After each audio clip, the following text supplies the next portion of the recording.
kasih Bapak Ibu yang sudah menyempatkan di tempat ini. Mudah-mudahan amal untuk Bapak Ibu dirasakan. Nah, di sini saya akan menjelaskan sedikit praktik baik mengenai implementasi jurus BK Hebat yang telah saya sampaikan kepada siswa-siswi.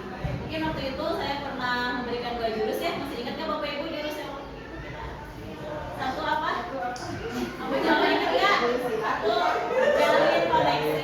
Yang kedua apa? Menata situasi. Nah, jurus kepada anak-anak. Yang pertama mengenai kelola emosi, yang keduanya tumbuhan resiliensi. Ya. Nah, kita bahas sedikit. Yang pertama mengenai kelola emosi. Kelola emosi. Nah, nanti seperti biasa seperti kita kemarin praktek ya. Ada aktivitas, ada refleksi, ada konsep dan aplikasi.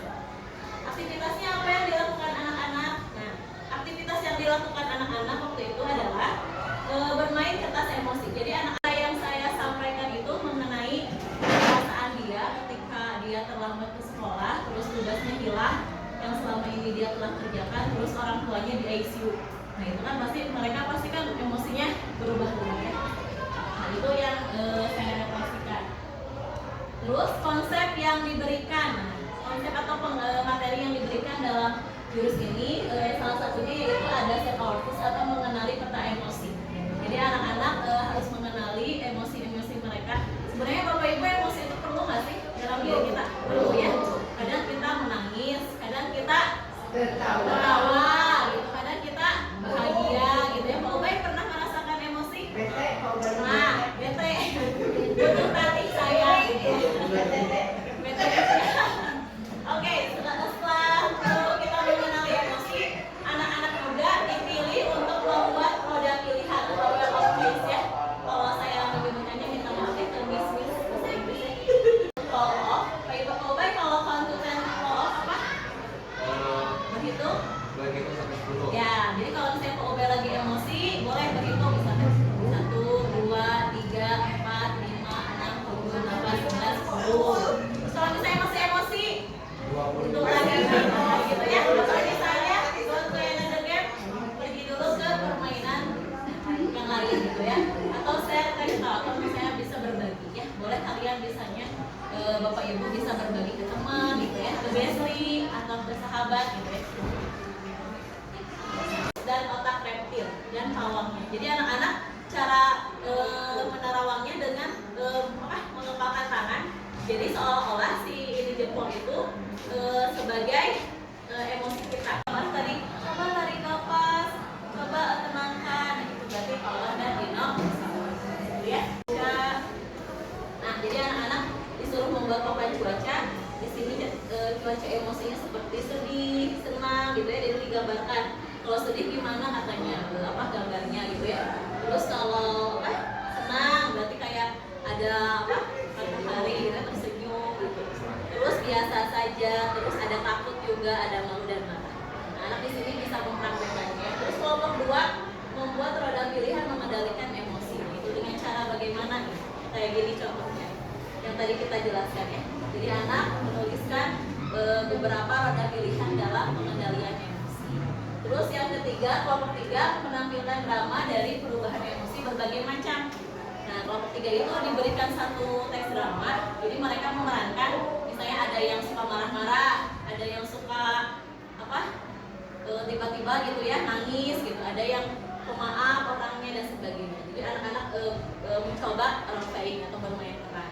Terus yang terakhir juga simulasi jurus dinosaurus, jadi sama-sama emosi gitu ya, ngambek deh gitu ya. Jadi sama-sama mencekam. Bapak Ibu pilihnya pawang dinosaurus atau dinosaurus dengan dinosaurus? Setujunya pawang. Jadi lebih ke mengendalikan ya. Jadi jangan sampai anak emosi kita juga ikut emosi. Daya lenting. Jadi ketika sudah jatuh bangkit lagi, jatuh bangkit lagi. Tahu nggak ini boneka pinguin yang di jalan-jalan tuh yang kena angin terus bangkit lagi, kena angin bangkit lagi gitu kan. Nah, itu seperti halnya kita seperti itu ya. Nah, aktivitas yang dilakukan dalam kegiatan ini yaitu mereka dibagi kelompok membuat menara dari kartu remi. Kebetulan saya pinjam kartu reminya dari Ibu Rida ya, lumayan banyak gitu ya.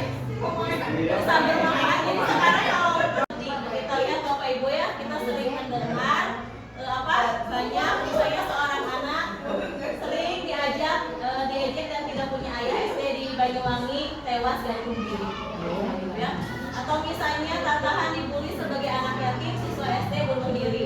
Terus siswa SMP bunuh diri saat disita HP. Bagaimana berarti kan mental anak kita kan nggak tahu ya, setiap anak itu kan pasti berbeda-beda karakter. Bisa jadi anak itu kan kuat, bisa jadi dia posisi lagi lemah gitu. Jadi kita harus tahu kondisinya juga, gitu ya. Bisa juga dengan ini, bagaimana perbedaan anak itu berpikir tetap dengan berpikir berkembang ya, atau bisa bertumbuh gitu ya.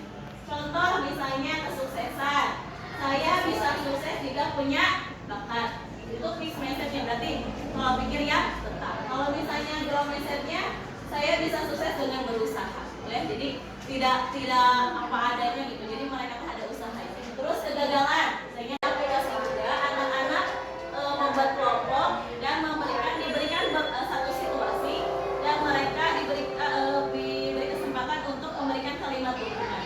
Contohnya misalnya gini, situasinya gagal dalam kompetensi, temanmu gagal meraih juara dalam lomba pidato. Kalimat dukungannya apa? Aku ngerti banget perasaan kamu gimana gitu ya. Kadang kan gitu ya Bapak Ibu, pernah punya teman juga misalnya, aku ngerti banget gitu ya. Atau misalnya apa? Terus kamu udah keren banget. Jadi jangan sampai kata-kata kita teh membuat hancur gitu ya. Udah mah hancur, terus ditincak dehnya.